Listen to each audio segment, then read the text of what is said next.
Hello, everyone. Welcome to our masterclass. We're here today with Keith Kalfas, which we'll introduce him in just a minute. So we're super excited to have you here today. Do you want to? Yes. Hey, so everybody. This is Hi. hey, Keith. I think this is like our third masterclass so far, right? Third masterclass, and yes. we're super excited. We love Keith.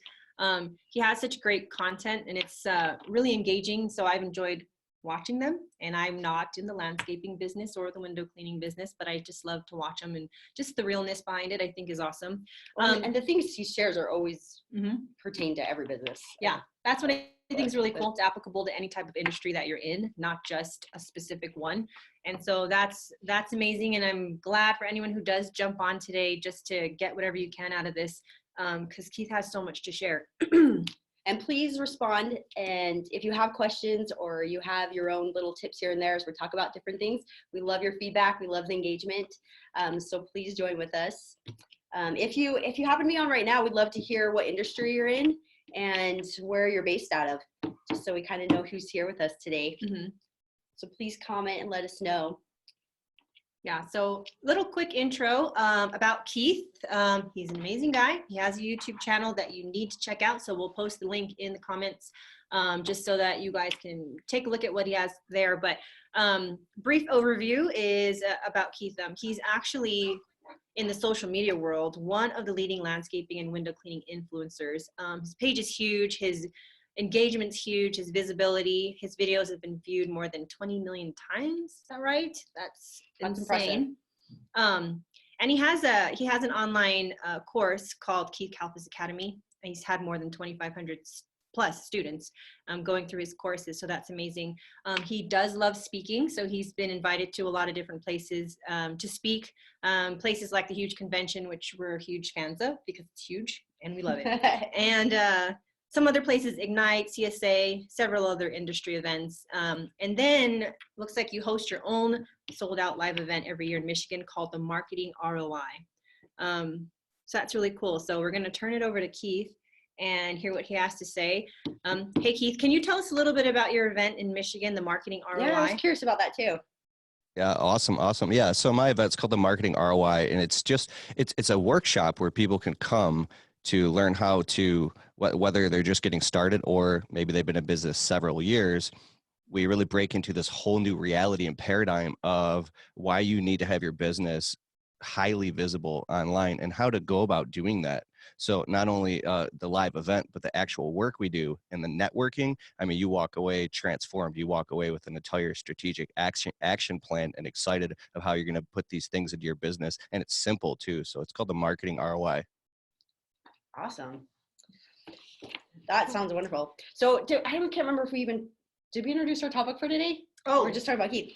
So we're excited for today. I love this year, 2020. It's just fun to say. And I mean, so many cool things with it, 2020 vision. So today, Keith's going to be talking to us about the top ways to get in front of your ideal client in 2020.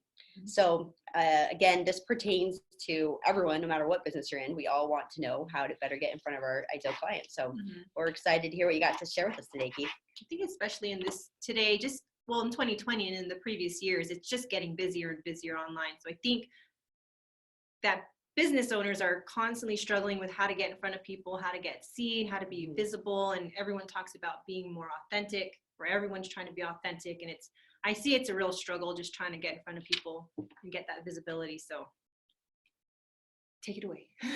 Exactly. Yeah. And it doesn't have to be a struggle. All we need is some clarity around learning the basics and the fundamentals. And then when we get good at the fundamentals, then we could just kind of wash, rinse, and repeat and do those things over and over. So what is marketing? Well, what is it?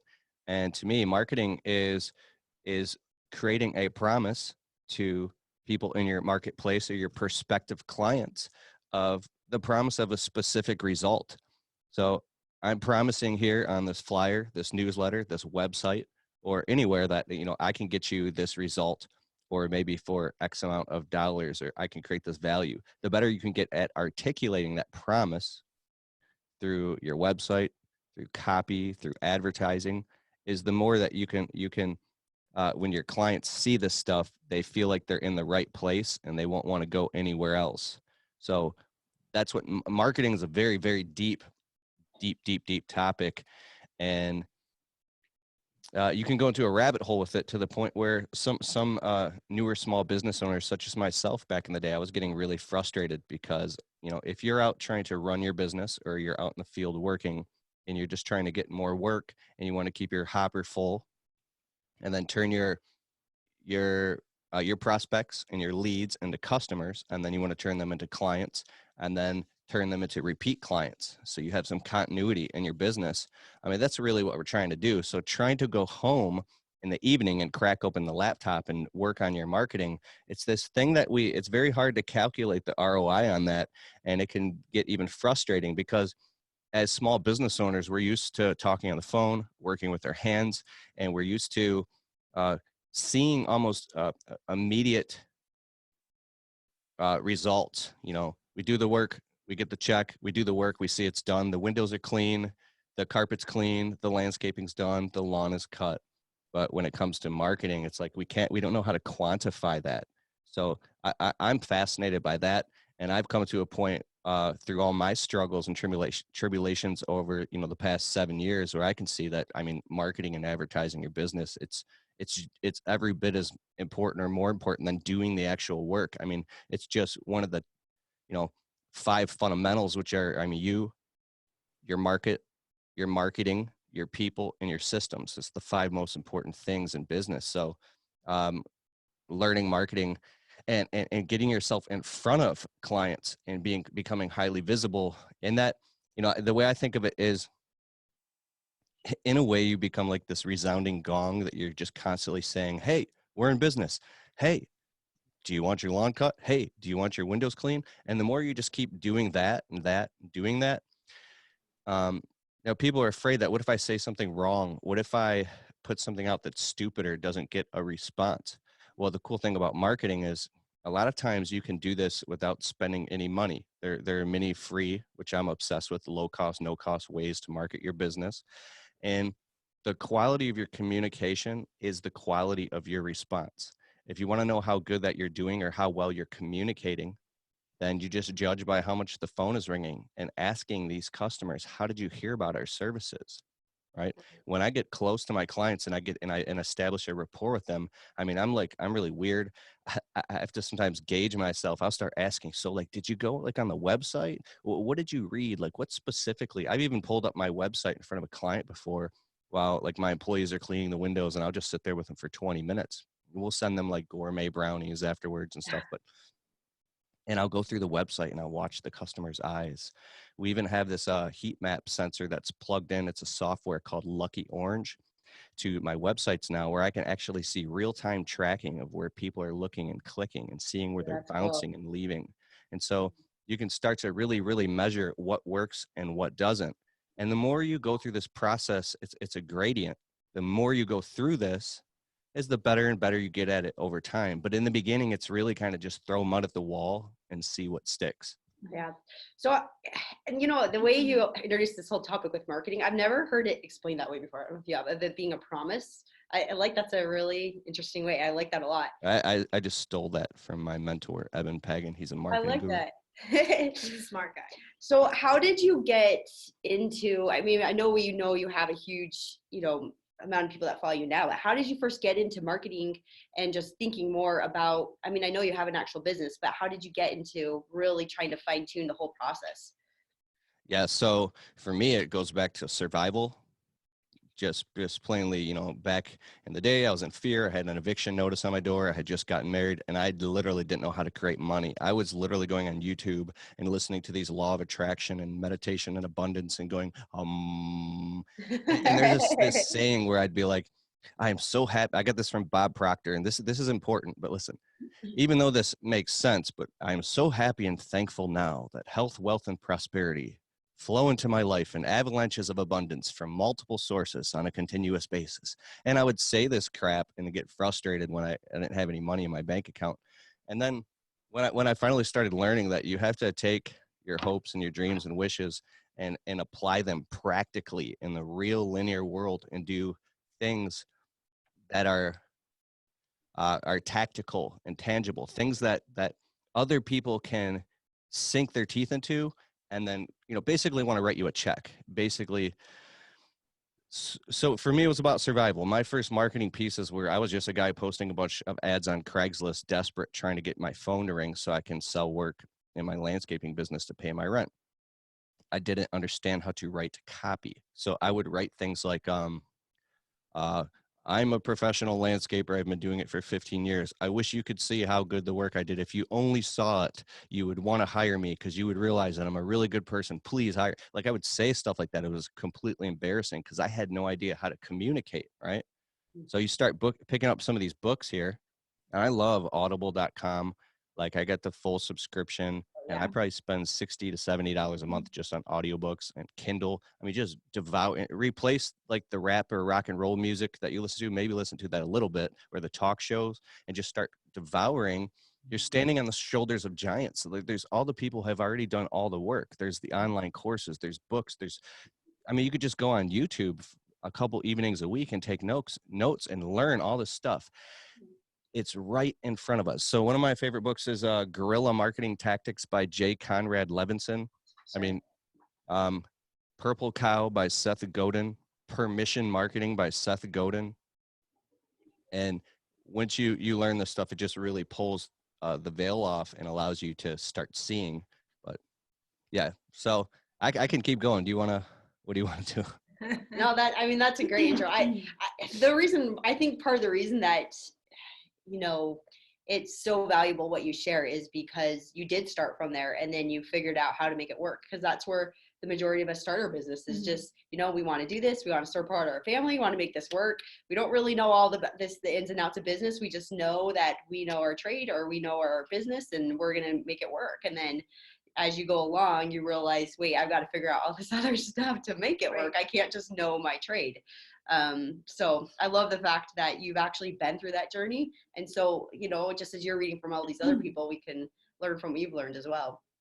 Yeah, it's like the layers of a jawbreaker. Once you become integrated in your consciousness. It like, have you ever had an aha where all of a sudden like something, you realize something, but it goes and it connects like 20 dots. You have this like, it's like a huge leap in your understanding. All of a sudden, boom, like instead of one door opening, 5 doors open at once. I love those little magical moments because that's when tangentially everything that's connected just it becomes, you become aware. And so like I like the bell curve model, the hockey stick. Like you don't know what you don't know. It's like the competency progression model. I talk about this in my I have a marketing pyramid model that I've created where I talk about competency progression, and little by little, like you start to realize that, oh my God, there's stuff that I don't know. You don't know how to market your business. And then you start doing what's called copycat marketing. You just start copying what everybody else is doing that looks right. And sometimes that works, but you still don't get it. And then at some point it just kind of takes off and then you get it. And then it becomes unconscious competence where you just know that you know, and then you're just continually honing and sharpening your skills. Now, I really think that true professional marketers and advertisers, these are people that spend, they've spent hundreds of thousands of dollars on marketing, which I haven't. Like I'm still obsessed with the low cost, no cost stuff, and I might spend $500 to $700 a month on marketing. I mean, that's all I really have to do. I'm a little lucky because I have. I wouldn't call it lucky, but I put out so many videos. Like I have a YouTube channel specifically for my landscaping business, and I'm doing this all the time. We write blog post articles, and so there's so much organic marketing that's saturated in my city that I don't have to spend as much on marketing. So, but anyways, that's all theory. I want to get into like the tactical stuff. Like if I could say the most important thing, and people already know this, but it's really Google My Business. I ask 82% of all of our new customers in 2019 came from calling because they saw us online on Google My Business. They saw that we had the most positive 5-star reviews. So they felt like they trusted us and they wanted a quote or they wanted the work done. So Google My Business is huge. If you don't have that on your phone, download the app, whether you have Android or iPhone. Get on there.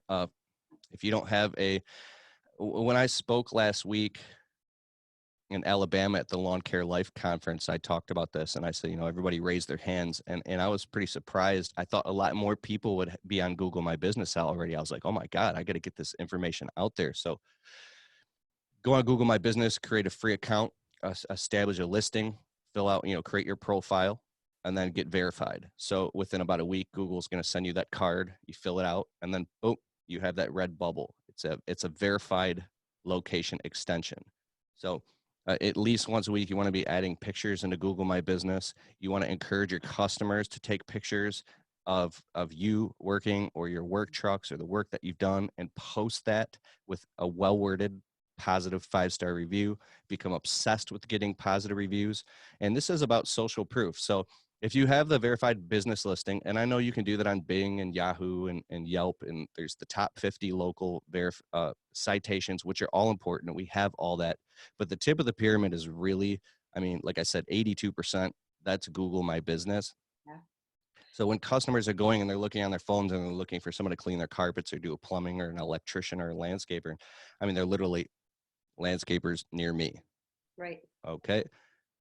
The Google 3-pack, which is the top 3 listings, pop up, aside from people that pay for ads for that competing for that space.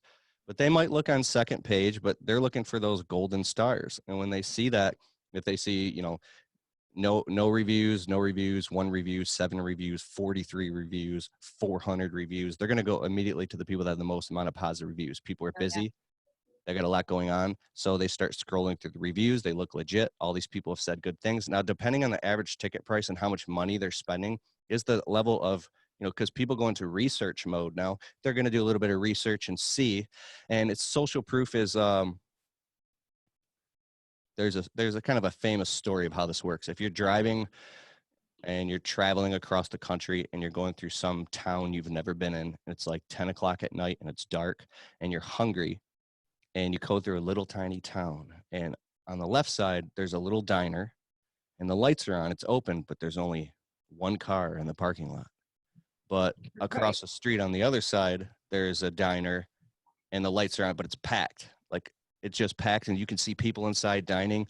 99% of the people are actually going to go to the busy restaurant because they must know something.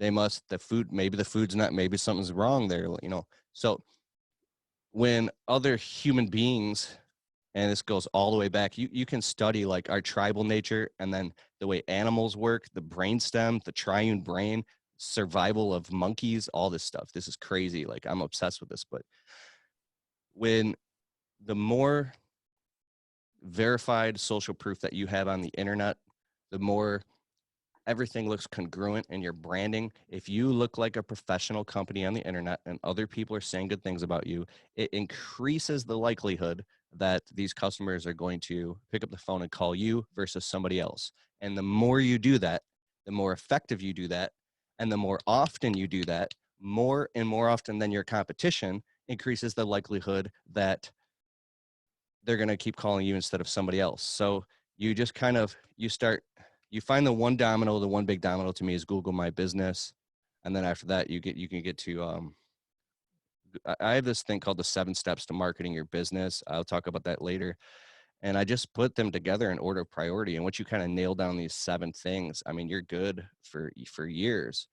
So now, when you talked about posting at least once a week on Go My Business, what kinds of things do you post? Is it similar to like Facebook and Instagram, or what kinds of things? So I'm doing this thing. There's a strategy I got from Brendan Burchard. He's a guy I follow online. It's called circular virality. But basically, I'm using the one and done method, or the repurposing model. So if I'm physically cleaning somebody's windows, like we have our customers sign media release forms, and we'll let them know and ask them for their permission explicitly and in written form that if we're going to take any videos or pictures on their property, because we want to market our business or take pictures for our website or do it on social media so we can get more business, and also let them know we don't use any this is important to get this stuff out of the way, because somebody might run off and do this after watching this and not understand, no license plates, no street signs, no none of the people that live there, nothing that can identify the property. And then the law is basically, if you're in front of their house, you can take pictures, anything that Google Street View can see. If you're in the backyard, then you're actually, according to media laws, you can't be taking pictures of the back of somebody's house unless you get their permission. So once that's out of the way, I mean, so let's just say a squeegee is going across the glass. It's soapy, and then the squeegee cleans it. I mean, I'll legit, I'm actually double live streaming here. You should get one of these little, this is Manfrotto, a mini tripod with a clip. These are awesome. Yeah. So I'll take the phone out and I'll turn on Google My Business, which allows you to do pictures and video. So I'll do a picture of the squeegee halfway across the glass in real time, and then I'll label it, Kalfas window cleaning in Sterling Heights, Michigan, 48313. Check us out, and then I'll do a video, a 10-second video clip of the squeegee cleaning the window, and I'll do a thumbs up, yeah. And then I'll post that to Google My Business. I'll be doing this several times a week, encouraging the customers to, hey, will you take a picture of me cleaning your windows? And I'll smile. And I'll and make sure that the back of my shirt with the phone number and all that is on there as well. Mm-hmm. And then right after that, I'll close down that app, and then I'll open up Facebook business page for my business. Okay. And I'll do the same thing. I'll take a picture, and then I'll write, hey, Kalfas window cleaning, we're doing specials, $297 to clean your windows inside and out, plus additional screen cleaning. It's $4 per screen. If you call, now here's the limiter with the offer and the call to action. Before June 30th, you'll get free screen cleaning. So up to, $85 in free screen cleaning. I'll put the website and I'll post that on Facebook, share it to the business Facebook story. And then I'm literally just sitting here. I'll literally be in front of a window for 9 minutes straight. I don't normally do this if the customer's right there watching me, because they would think it's weird. But if I can pull this stuff off, then I'll open up the Instagram for my business. I'll do the same thing. And I do it across every single platform. So you're repurposing the same content. Now, if you were to read Gary Vaynerchuk's jab, jab, jab, right hook, he would say that you shouldn't do that. Every social media platform, like LinkedIn, and you know what I mean, they all have their own completely different native language. What I mean by that is if you give a monkey a banana, he'll respond. But if you give a monkey a remote control, he won't understand how to use it. Mm-hmm.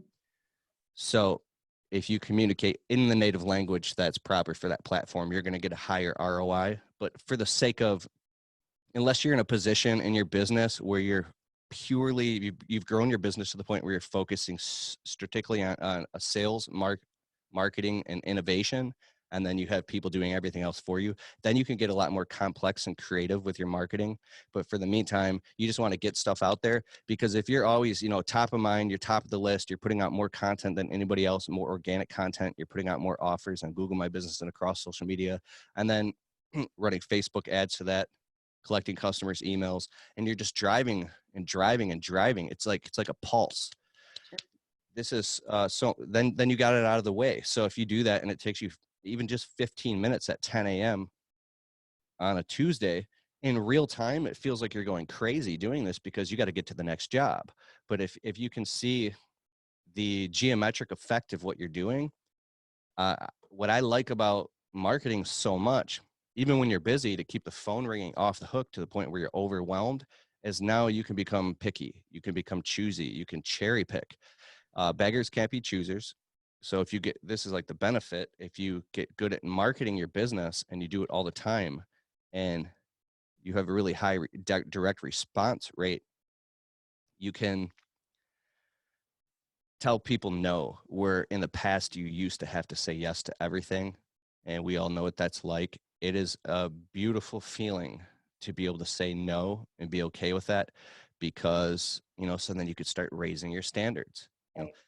I love that. Well, that's why you're talking about, your ideal client, because it's not just to get in front of everyone. It's to get in front of, your avatar of, this is who I want to service. Avatar. I love that you brought up avatar. I think a lot of people have heard of the customer avatar, and I really think it's really important to keep revisiting and understanding what the customer avatar is. And the deeper you can get into You know, the psychographic, demographic, geographic, the socioeconomic strata. Where is your perfect customer? So my perfect customers are in they're 50 years old. I know exactly what city they live in. I know how much they make per year. I know if they have a college degree. I know they have 2.5 kids, what kind of cars they drive, exactly where they live.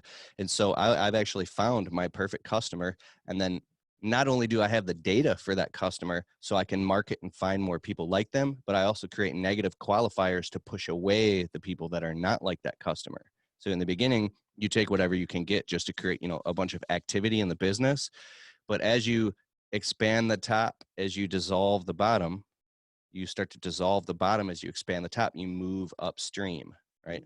I think about a net, like I have these visuals in my head. I love it, especially when I'm like in pain and anxiety, I get these breakthroughs. So if you like cast a net into the water when you're fishing and the net is very fine, you would catch like minnows. Mm-hmm. But if the net was a really big net and the actual netting was very heavy duty, but the openings were bigger, right? All the minnows would slip through, but you'd be catching like big mouth bass, maybe, Right. depending on what you're fishing for. So if you get more specific and refined, there's a great book you should read by Robert Kiyosaki's advisors. It's called Sales Dogs, and it talks about different type of salespeople. It's like the big dog, people lose faith in him because he's not taking every job. What's going on? Or the little tiny the Chihuahua dog is taking every single job, right? The big dog, he only wants the big deals. And sometimes they'll accuse him of being like, man, you think your britches are too big. You got your $1,000 minimum, but he always ends up landing a job. So it's about the bigger rocks. I think when you move upstream and you go from sand to running around like a chicken with your head cut off, making no profit and being afraid to move upstream, through marketing your business consistently and doing these things, you can move upstream to now you're taking the medium sized rocks, and then you don't want any of the small stuff anymore. Unless you do like lawn care and you have route density, then you can focus on route density and stop driving to like 3 cities away to cut grass. Unless you have like pockets and clusters and you're doing this strategically.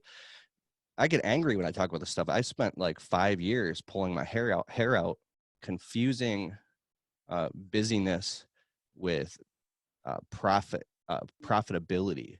And I never understood. So, and I'm assuming that some of the ways to kind of, create the net that you want is obviously pricing. And then I would assume also just the service that you focus on, that I do this, I don't do this. What are some other ways? I mean, I know you talked a little bit about location. How do you refine that net? With location? Or just, I mean, is it basically with price and service? Is there anything else I'm missing? And yeah, and I guess with location, how do you do that specifically? Yeah, collecting data. So the best time to start, or to plant a tree, was 20 years ago. The second best time is now. When I started waking up to this stuff, I also got frustrated. I was like, I don't have time to collect data. What do you mean? Like, I was the type of person, and I still am in some ways. I would get so angry and frustrated and say, and all these excuses would come pouring out of me. When you have, because there's a level of legitimacy to every excuse. Like, if you're the guy or girl who's wearing 12 different hats in your business, and so, case in point, it's the middle of June, the phone's ringing 40 times a day, inbound calls, and not only you guys are extremely helpful. Jill's office, thank you so much. Like, I should have hired you guys way earlier. I was so scared to hire you guys. I'm like, yeah, but nobody can understand my business like I can. Oh my God, it's not gonna. And then that was all in my head. So when you're clinging to something so tightly and you're afraid to let go and give up the power, there's a percentage of that is you being a control freak for a good reason, out of fear of survival. If you've come from a really hard time, or you know what it's like to have an eviction notice, or you know what it's like to have debt collectors calling you, you can become a control freak, and the things that got you here won't get you there. I don't want to get too deep into the psychology, but marketing is psychology, because it's about letting go and growing into the new you and upgrading your identity. So collecting data. I said that it was so hard to do this because, I mean, I was literally, you shouldn't text while you drive. Right. 2018, I saw like 3 car accidents happen in front of me within a couple cars away within a week period. I was scared. I was like, oh my God. So, I used to text while I was driving and I hated it. Or I have Bluetooth headphones and I talk while I drive. But when a customer calls and you have to take down all their information, I mean, I just pull over, I turn on the flashers, and I say, okay, 1 second. I'm just pulling over real quick. I'm driving. Give me a moment. I'd pull over, put the flashers on, and then I would take down all their information, ask the customer all the qualifying questions, and find out if they're a good fit, get their email address, and then ask them how they heard about us. And I'm documenting all of this stuff. I used to do it inside of Google Calendar and the Google Contacts. Now we have Jobber. We use Jobber. And then you with Jill's office, I think you guys, no, that's if people are calling you guys. Okay, so once you put all this stuff into a CRM and you got this data, and you do this for a quarter, 6 months, for a year, the longer you do it, the more data you have, the more the data tells a story. I started learning that 20% of my clientele, the 80-20 rule, is so far away that it's stupid based off my average ticket price to be driving all the way across 3 cities away to do that work. I had to see the data in front of my own eyes to go, oh my God, why am I even doing that? I'm not even making any profit off that. What was I thinking? I had to see the data, and it took a year of collecting data. I literally started making the phone calls and getting rid of the clients, or when they would call me or text me for me to come back out and install their Christmas lights, I would be like, sorry. Now, I wouldn't just fire them. I would just raise the price extremely high to make up for that. I would say, where it would be like 500. I'd be like, oh, well, it's going to be $1,000. And they'd be like, $1,000. And I tell them why. Well, based off of X, Y, and Z, this is what I have to do to become a profitable company. And then personally, if you want to move your life forward, if you want to finally get your first home, or you're sick and tired of your truck breaking down, or you want to invest in your business, you have all the reasons why. If you want to look even deeper, look at all the clients that you serve. They live in $500,000 homes. They're outside eating cheeseburgers and barbecuing while you're out there dripping in sweat, cleaning their windows, and they're all smiling and their kids are jumping in the pool, and you leave all mad. Like, I'm sick of that, dude. So if that's what it takes, is for you to get sick of it, to realize what you got to do. So you collect the data. Once you got the data, it gives you accurate information so you can raise prices. So when you raise prices, I think you should do it on a split test. Like, don't just raise everybody's prices all of a sudden. Raise the prices on maybe the customers you don't want to do work for anymore, or that you're not making a lot of profit on. Do it strategically.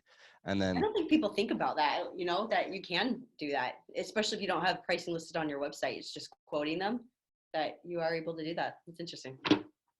Depending on what you sell, Right. we do these custom packages. I mean, we do a lot of landscaping, and it is important. The next thing on the list is we can get right into is price transparency. Shout out to my friend Ryan Kettering from Prolific Prints. If you guys know who he is, he looked at my website once a couple years ago, and he goes, Kalfas, how come you don't have your prices listed? I'm like, well, I don't want to put the prices. I want people to see what the value is and call and get a price, or because I was afraid it would drive people away. I didn't even understand this. And this is huge, you guys watching this right now. If you have prices and packages listed on your website, what this is doing is it's qualifying people.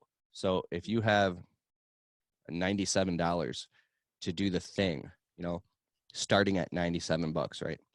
Anybody who was maybe planning on spending like $47, or it's not even within their budget, they're probably going to pass you up and not call you. And that's a good thing, because now that's saving you man hours, it's saving you time. Let's just say even you hire a virtual receptionist like Jill's office, right? If they're coming through your website and calling, and it's being forwarded to Jill's office, and now the Jills are picking up the phones, dealing with all these people that aren't even your customer, or you're the customer that you want to deal with, you might not be aware. If you just kind of reverse engineer that a little bit, it's what's going on your website. When they look, they're calling and they haven't been qualified properly yet. So the more you can qualify these customers before they actually get on the phone with you, or you go visit their property, is the more time you're going to save. This is why I was stuck living in a 1-bedroom apartment for 4.5 years, pulling my hair out, because I didn't understand this stuff. So I was like, no, I need the phone, or I need every single customer. I need everyone.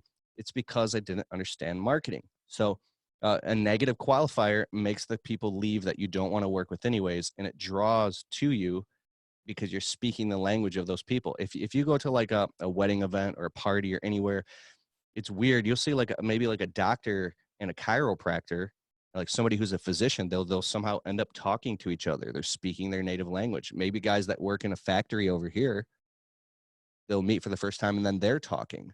When you learn to speak the language that makes people, I'm getting really deep here. No, I'll just no, it's so true. Keep going. We're listening. There's a story we talk about often that relates to our clients and that we see it all the time, is the egg story. You know, so this guy or woman, I don't even know who it is. Anyway, someone's walking on the street and there's, you know, some dude on the street selling eggs, and you know he's selling them, you know, a dozen for $2, and she's haggling him. I don't, you know, I want to go down to $1. I'm not going to pay $2 for a dozen eggs, and so haggles him down and gets her dozen eggs for $1. And then, you know, then she goes and meets her friend up at lunch at this fancy restaurant, pays $12, you know, for a couple eggs cooked fancy, has no qualms about it. So, you know, what's the difference? Same person, but it's just the way it was marketed. It's the whole way it's presented, the promises given, and her expectation and the language of what she's willing to pay in one situation for the same exact product, just packaged differently in a different location as another. And so it's an interesting concept. I don't even know what direction to go because I can go on and on about this. So think about this. Like, there's a veil. You should have proof. Like, I like Billy Mays, the Kaboom cleaner commercial guy. He was one of the best direct response marketer advertising personalities of all time. Basically, he would spray. It'd be nasty tile in a bathroom with like, what's that called all over it? Soap scum or whatever. Soap scum. Okay. Yeah. So he would spray the Kaboom cleaner, and then he would take the rag and he would wipe it away, and it would be clean. So you would see like a barbecue cleaner sprayer. When you show your customers results in advance, which is simply before and after pictures, before, after, before, after, or video, before, after. A lot of guys who want to start their own YouTube channel they don't know what do I make videos about? I'm not good on camera. I don't like this. Well, you don't have to. You can literally just take your cell phone and say, "Hi, I'm Joe with Joe's Landscaping.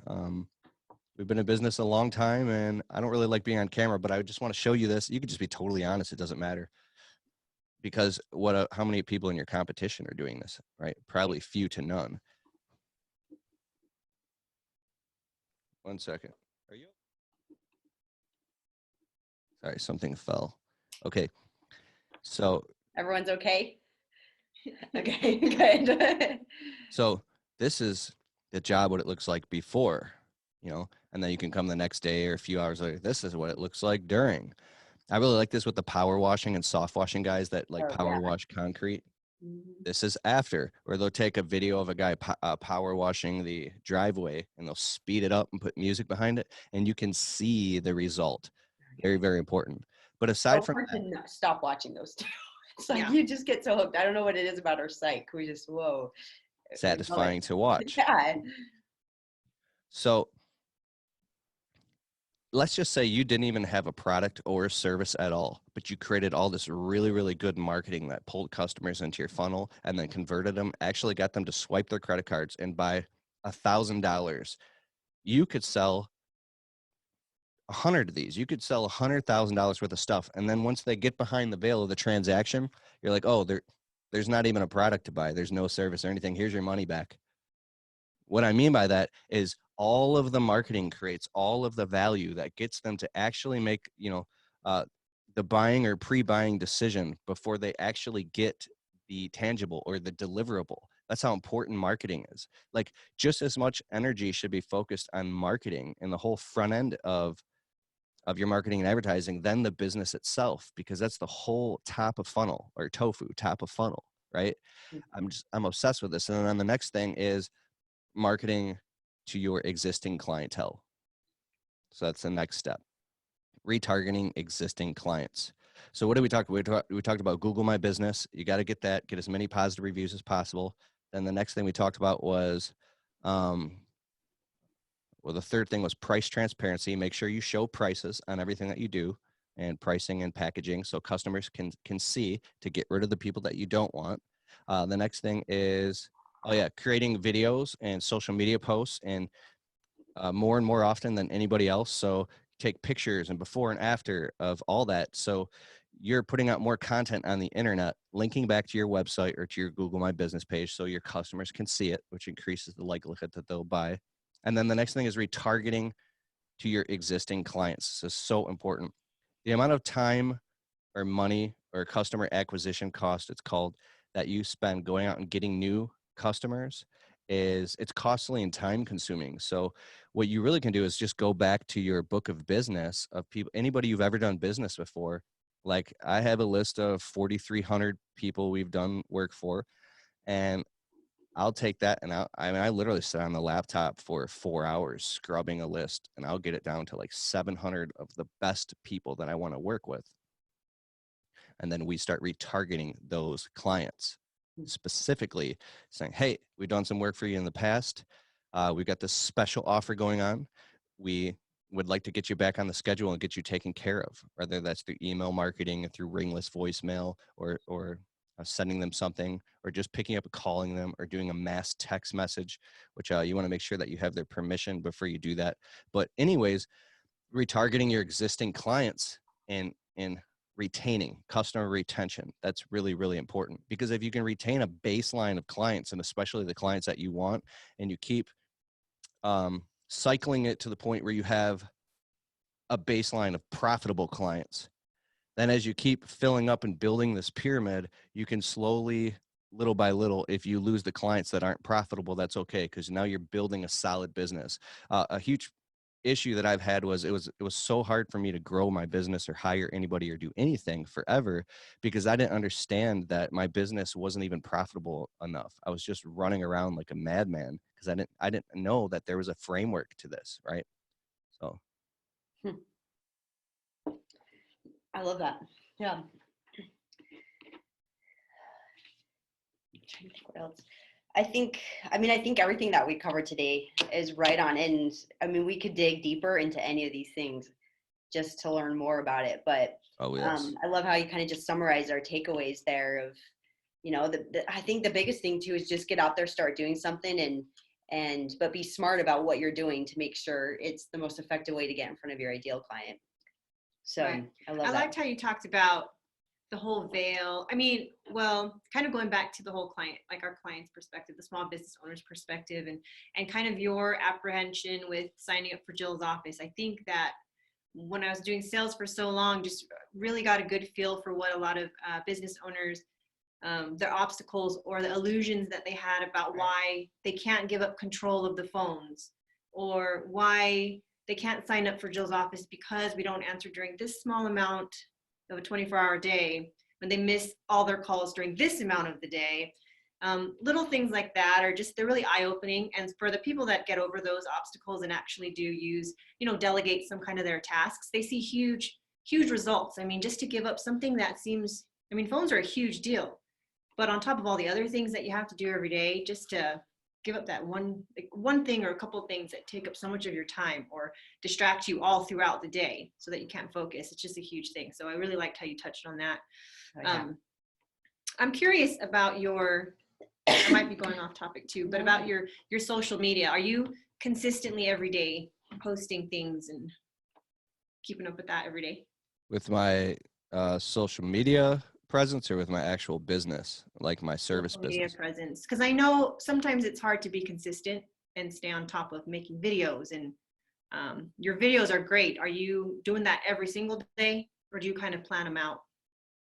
Well, at first I was, it is all planned out. We have this like, if you can see way over there, all the plans. Mm-hmm.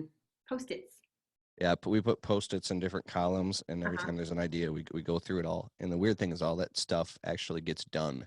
My friend Brandon Vaughn showed me this thing. It's an app called Wunderlist. It's just a to-do list app, but I really like Wunderlist, and I have everything on to-do list. So, but with posting online, I'm putting out 2 to 3 videos a week, 2 to 3 videos a week, 2 to 3 videos a week, just constantly for 7, 8 years straight. I have a whole bunch of YouTube channels. I have 9 YouTube channels, and we even have a YouTube channel for our dog. And so I've actually given that up. My wife posts on that now. She has a YouTube channel. I have one for the landscaping and window cleaning. I have a YouTube channel called the Window Cleaning Blueprint, the Landscaping Employee Trap channel. It's the biggest channel. It has like 15 million views on that channel and 82,000 subscribers now. But yeah, so I have 2 to 3 videos a week, and then I'm posting 3 times a day on Instagram, 3 times a day on Facebook. I'm posting 3 times a day on Instagram and Facebook stories. I'm posting on TikTok once a day now, every single day. We're posting on LinkedIn 2 to 3 times a week, and we're putting out 1 blog post article per week. And one blog post article, like a well-written 1,500 word article, if you do it properly, it's like, SEO rich, keyword optimize, everything, linking back with proper backlinks. I mean, you could spend 2 straight days doing so when I said circular virality, Brennan Burchard, I'm not allowed to teach his stuff because I could get in trouble, but basically we put out 1 good piece of content per week, and then we push that 1 piece of content far and wide across social, our messaging, and then the other stuff is just fill in. And now after all this time, I'm having a breakthrough. I'm deep into this game, and this is a business to me now. Now it's getting all of the messaging and the sequencing of the messaging calibrated, all pointing in a specific direction to get a specific result. In the past, it was just putting a bunch of crap on the internet and hoping, to engage with people and create value for people. I love creating value for people. My videos have touched people's lives in very, very deep ways, and I take that very seriously. But yeah, so I don't recommend doing what I do if you're trying to get your business, but starting a YouTube channel for your business, even if you have like a lawn care company and you're like, I'm doing lawn care in this city in Minnesota, and you're vlogging all about it. If you're tagging and titling that, and you're being yourself, and you're not cussing and cursing or doing anything disrespectful, that will be seen by your customers if you tag and title that right, because Google's indexing local site. Google's going to locally index that, and then you're going to see that. So you have to be really clear about, what Pandora's box you want to open, because once you open it, it's hard to close it. So I keep a fine line between what my customers see and then what people in our community see. Now, if anybody wants to look, they're going to see it. I have customers like a doctor, and he'd be like, I'd watched your videos last night. And I'm like, oh shit. No. And I was like, what videos? Oh no, they were awesome. And I have videos where I'm ranting in the camera, talking about not letting customers walk on you and or take advantage of you. And the weird thing is, 9 times out of 10, the customers like the videos, which is weird. And then they like me even more. So we've really crossed a lot of barriers and chasms. We're in this whole new reality of social media to where now, I mean, people like, I wouldn't recommend being like Gary Vaynerchuk. I'm sure everybody knows who Gary Vaynerchuk is, but this guy, part of his brand is going up on stage, cursing and cussing at everybody. So just because he does that doesn't mean that we can do that. That's part of his brand. But what I'm saying is that people like that stuff. People like it. They love authenticity, and they love it. So I totally recommend everybody should start a YouTube channel. That's good. So Keith, if people want to learn more just from you, I know you have your YouTube. Where should they go? What's the best things to soak up your knowledge? Yeah, so you're going to go to my website, keithkalfas.com. Okay. KEITHKALFAS.com. Everything I talked about today, is it okay if I do a little plug? Oh yeah, please do. Yeah, if you text the word untrapped, it's on everything. I was wondering about that. I was going to ask about that. On your phone to 31996, you can get a free PDF download called the 7 Steps to Marketing Your Business, where I cover all this, and you can just go through it all. So I will warn you, if it's going to bump you to a one-time offer. Anybody watching will be like, hey, do you want to get my course? And it's an awesome course, by the way. You don't have to get it, but that 7 steps is really valuable because it covers everything we talked about today. Cool. We'll definitely put that in our link. So awesome. Well, we appreciate you being here with us again today. Anyone, any final thoughts? Yeah, don't get stuck in analysis paralysis. Find a couple things and get good at those and do those. If it doesn't work, find out why. And then, because we have 20 different things that we do, but only maybe 2 or 3 of them work. So triple down on the things that are working. Like I said, if for some reason you live in a city where people are highly responsive to postcards and actual physical mail or door hangers, and you get like, 3 out of 100 customers are calling you, they're hiring you. I mean, keep doing that. Like if something works, keep doing it, and just simplify. I like that. Awesome. Great. Well, thanks again, Keith. We appreciate it. Thanks everyone for joining us today. And see you on the next one. Yeah, our next one's going to be fun. Just a little bit of a heads up there. Since it's February and it's Valentine's, we're going to do a segment on love and business. And it's going to be a little bit different. We're going to have a panel of husband-wife couples. We're going to just share some tips on how to run and stay married. Stay together. Yes, so that'll be fun. But we really appreciate you today, Keith.